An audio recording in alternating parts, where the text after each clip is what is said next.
जय श्री राम, जय श्री कृष्ण। भक्त और भगवान की एक बहुत प्यारी कथा।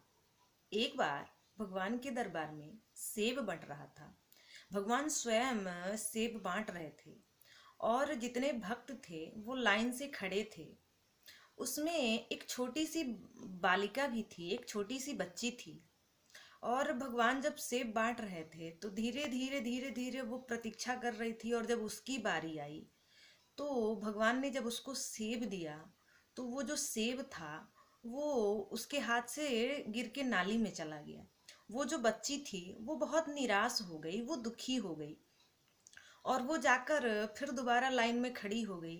वो सोचने लगी कि अब फिर मेरी बारी आएगी तब तो मुझे सेब मिलेगा।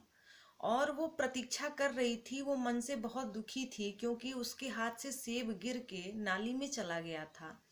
और भगवान जब सेब बांट रहे थे, उस छोटी सी बच्ची की दृष्टि, नजर जब सेब पे गई तो उस बच्ची को लगा कि सेब तो खत्म हो जाएंगे, जब तक मेरी बारी आएगी तब तक सेब समाप्त हो जाएगा, और जब सेब समाप्त हो जाएगा तो फिर मुझे तो सेब नहीं मिलेगा। और ये सोचकर वो बहुत दुखी हो रही थी और निराश हो रही थी। लेकिन उसको ये नहीं पता था कि भगवान के दरबार में कभी किसी चीज़ की कमी नहीं होती है। भगवान का भंडार तो सदैव भरा रहता है। इतने में जब सेब खत्म हो जाता है तो भगवान कहते हैं दूसरा और जो सेब का डब्बा है जो बना के रखा हुआ है सब ले कर आओ।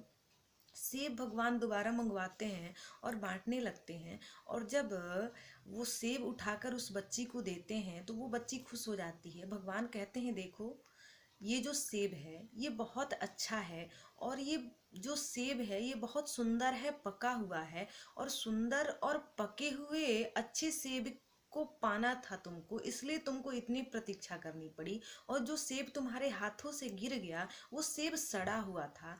तो कभी कभी ऐसा होता है कि जब बहुत अच्छी चीज़ हमको मिलनी होती है तो उसके लिए बहुत लंबी प्रतीक्षा करनी पड़ती है। लेकिन जब हम प्रतीक्षा करते हैं तो हमारा मन दुखी हो जाता है। भगवान देर करता है तो बहुत अच्छी चीज़ें हमको देता है, इसलिए सदैव भगवान से प्रार्थना करनी चाहिए और भगवान की प्रतीक्षा करनी चाहिए। जय श्री राम, धन्यवाद।